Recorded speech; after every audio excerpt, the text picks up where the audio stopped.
tapping.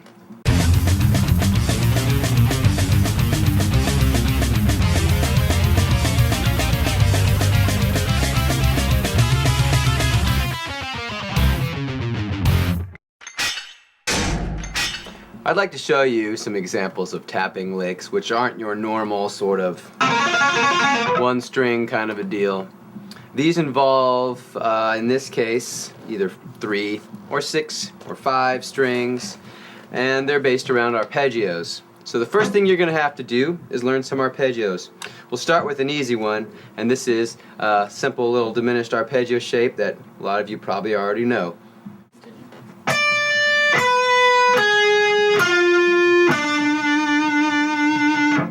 Now, if you've never worked with diminished arpeggios before, inserting them into your song is fairly simple. Just figure out what key the song is. If it's rock or metal or something, it's going to be generally like E minor or A minor.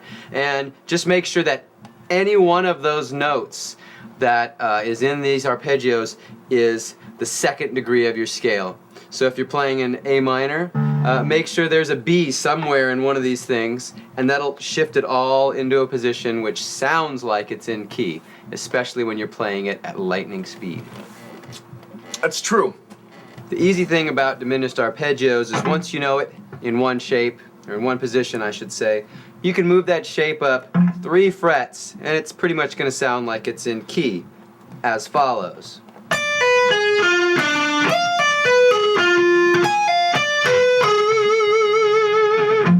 Here comes the tapping element in here.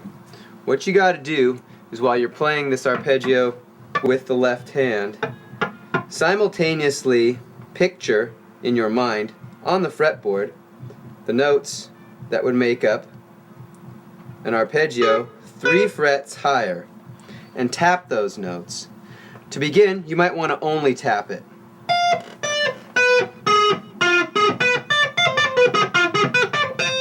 And get good at that first. And then we're going to start tapping and pulling off to the arpeggio that's lower, as follows.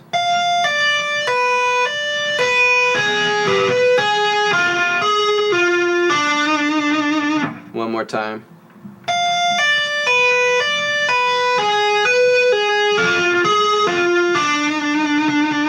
Now you may notice in this lick that on the left hand, I'm often hammering without any sort of a pick or a tap with the right hand.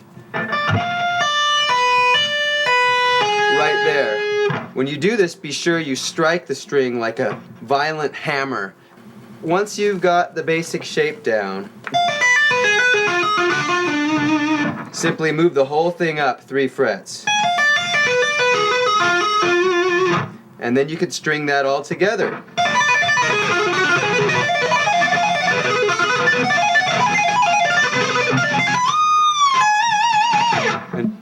Was that good enough? I guess if you want to be a fuddy-duddy and play inside of the key.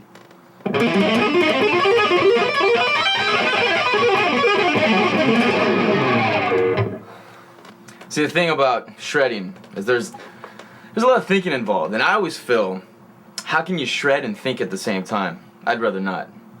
So here's a lick you can do without thinking about keys or scales or even learning modes, because I don't know what they are. Do you? No one does. You really think about it. So this is easy. What you do is you figure out on one string what you're gonna do, and then you do it on the rest of the strings. And guess what? You sound badass. Alright? So I'm gonna do it really slow. And because metal's supposed to be evil, and these are all in minor thirds, all the way up. So we're gonna start on the 11th fret, and then we go up a minor third, another minor third. Oh shit, I'm out of fingers. Guess what? This little guy right here. Another minor third. Now to strike up the fire, ignite the flame, I'm gonna start it with the tap. And it's gonna go like this. And it's gonna end like that. So it's, except you're gonna play the right notes. You can try that at home. I'll give you a minute. Now do that on the next string as well. Sounds sounds menacing. Like that in like Zelda when things are just, you don't know where you're going, levels are changing. That's what's happening. So you can just go up the entire strings, and the beauty of this is you can do different variations. Like you can just go right up all of them. Still sound pretty cool. You see, you can just do that right up the strings and come right back down. It sounds crazy. It's like a computer just breaking down, System's breaking down. Skynet down. Or you can do variations. You can do string skipping. Now, it sounds pretty self-explanatory, but I'm going to explain it to you because we're not thinking on this. We're just doing. So, hit this string, hit that string. So, E to D to A, and so on and so forth. And it sounds like this. That's string skipping. And you see it sounds pretty crazy. And again, you can do that ascending or descending. I guess that's your only two options. So it'll sound like this going all the way up and down.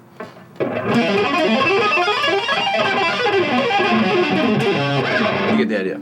So if you do want to take that concept and put it in key, let's say you got a band member that's like, I'm not in key, or whatever, and you can't, all right? So let's say you're in the chord progression. You're obviously in E minor because it's metal, all right? And you're doing a come around to either an E flat. Yeah, okay. If you're in E minor, there can only be one E, and that's the root. So you're talking about a D sharp for the harmonic minor. Yeah, because it matters. So anyway, what you can do is on the G string, anchor it on the 11th fret, and then string skip to the E string, also on the 11th fret, and it'll sound all diminished and evil, which is wonderful. So something like this. Sounds pretty scary, freaky, no matter what key or note name you're in. D sharp.